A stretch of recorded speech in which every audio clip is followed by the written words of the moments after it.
Olha, tem uma movimentação acontecendo no Brasil que é, para dizer o mínimo, inédita.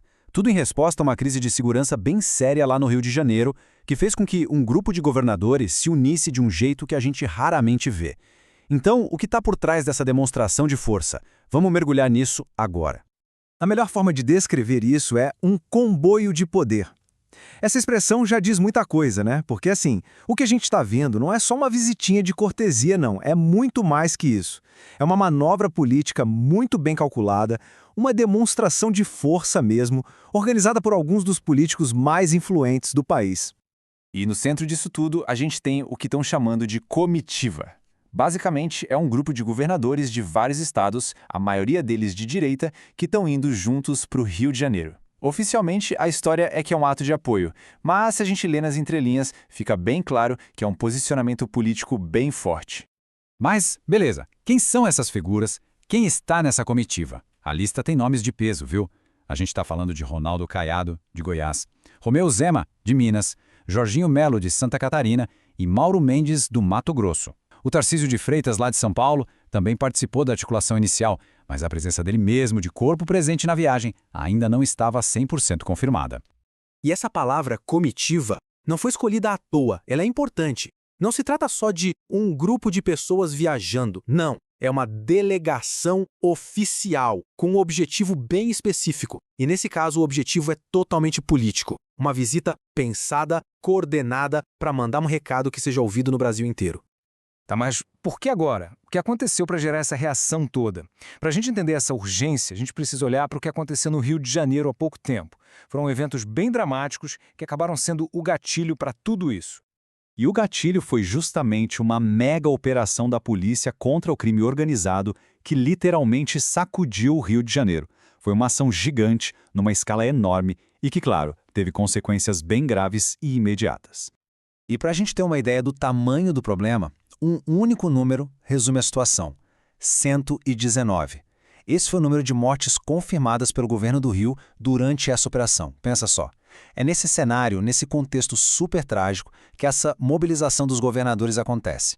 E, como era de se esperar, né, uma crise desse tamanho vira na hora um campo de batalha político. Foi quase que imediato. Surgiram duas versões completamente diferentes da história, colocando o governo do Rio de um lado e o governo federal do outro. Funciona assim. De um lado, a gente tem o governador do Rio, Cláudio Castro, reclamando que não está recebendo apoio do governo federal para combater o crime. Já do outro lado, lá em Brasília, o pessoal do Planalto está vendo essa visita dos governadores como pura jogada política, uma tentativa de criar uma narrativa favorável para eles, ainda mais com as eleições se aproximando.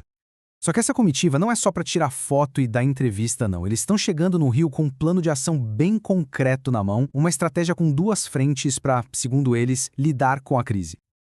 Então, como é que funciona esse plano? Bom, ele tem duas partes. A primeira é o apoio prático, o apoio real. Eles estão oferecendo forças policiais dos seus próprios estados, tanto gente da inteligência quanto equipes de operação, para ajudar o Rio. A segunda parte é a pressão política. A ideia é aproveitar o momento para pressionar o Congresso a aprovar leis mais duras contra o crime organizado. E essa pressão no Congresso não é vaga, não. Ela tem um alvo bem definido, uma proposta específica que veio do governador Romeu Zema. E a ideia central é, basicamente, mudar a lei para redefinir quem é o inimigo.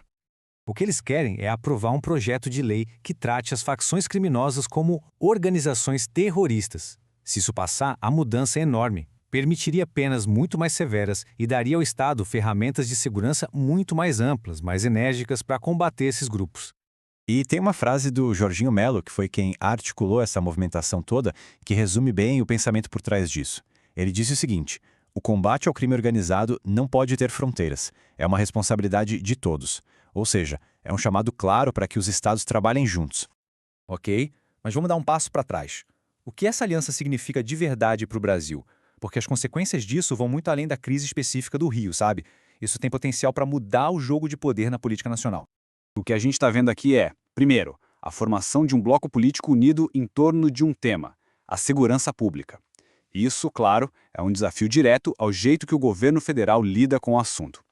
A gente vê também o uso de uma crise local, estadual, para ganhar força política no cenário nacional.